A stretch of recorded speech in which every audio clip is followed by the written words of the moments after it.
Alam mo ba na nung wala pang remote control, ikaw ang remote control? Hindi biro yan. Bata ka pa lang, alam mo na ang trabaho mo sa bahay. Kapag nagsalita ang tatay, tumayo ka. Palakasin ang volume, paliitin, palitan ng channel. Ulitin kung hindi pa tama. Walang tanong, walang reklamo. Tinatawag ka ng ina mo na parang assistant. At ginagawa mo naman. Kasi ganun ang pagmamahal noon.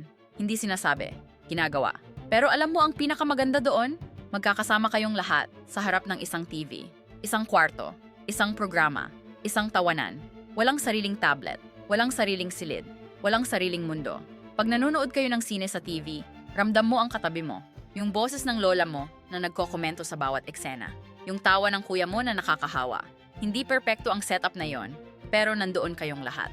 Ngayon, bawat isa may sariling screen. Magkasamang nag-iisa. Minsan, ang pinakasimpleng bagay, ang pinakamalalim na nawawala sa atin.